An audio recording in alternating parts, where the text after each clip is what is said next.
கும்பகோணத்தில் ஒரு கல்யாணத்துக்கு பட்டிமன்றத்துக்கு போயிருந்தோங்க. பேசிட்டு ஒழுங்காக வந்திருக்கலாம், சாப்பிட்டு தான் போகணும்ட்டாங்க. 5000 பேர் கூட்டம்.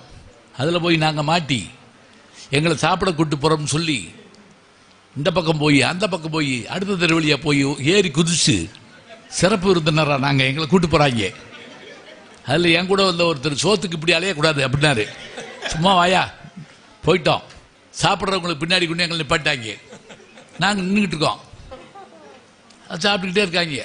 அதில் என் முன்னாடி இருந்தவன்லாம் மோர் வாங்கிட்டு திருப்பி சாம்பாருக்கு வந்துட்டான். அது அவன் இஷ்டம். அப்புறம் என்னாச்சு, அப்புறம் எங்களுக்கு உட்கார வச்சிட்டாங்க. திரும்பி பார்த்தா எங்களுக்கு பின்னாடி 5 பேர் நிற்கிறாங்க. அதில் ஒருத்தர் லைவில் சொல்லிக்கிட்டு இருக்கான், ஆமாம் அவர் தான் 3வது தடவை சாம்பார் வாங்குறாருன்னு என்ன சொல்லிக்கிட்டு இருக்கான்.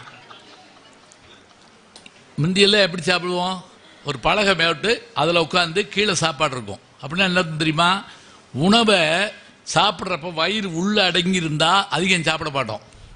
இப்போ வெள்ளைக்காரன் சாப்பாடு மேலே இருக்கு, நம்ம கீழே உட்காந்து அது பாட்டுக்கு போகுது. அப்புறம் என்ன பண்ணுறது? இப்போ எல்லாம் பந்தி எப்படி டேபிள் போட்டு ஷீட்டு விரித்து இலை போட்டு 18 காய்கறி வச்சு அப்போ தாங்க சாப்பிட ஆரம்பிச்சிருப்போம். கடைசியாக உட்காந்துருந்த ஒரு பயம் என்ன பண்ணா தெரியுமா, ஃபோனில் அப்படியா மாப்பிள்ள அப்படின்னு சொல்லிட்டு எந்திரிச்சு போகிறோம்னு சொல்லி அந்த சீட்டை பிடிச்சி ஒரு இழுத்து விட்டு போயிட்டான்.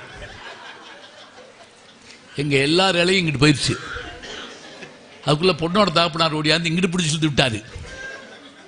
எனக்கு என்னன்னா இன்னைக்கு வரைக்கும் சந்தேகம், திரும்ப ஏன் இலையில தான் சாப்பிட்டடா. ஏன்னா மனசு தானே. அதில் என் கூட உட்காந்துருந்த ஒருத்தன் என் ஜிலேபியில் ஒரு சுத்த காணும் அப்படிங்கிறான். ஏன்னா அதுக்குள்ளே எடுத்துருப்பாங்க. சாப்பிட்றப்ப அந்த சாப்பாட்டினுடைய அளவை மூளைக்கு உணர்த்தணும். போதும்ங்கிற விஷயம் என்னங்க, செல்வம் என்பது சிந்தையின் நிறைவுன்னாரு யாரு, குமரகுருபரர்.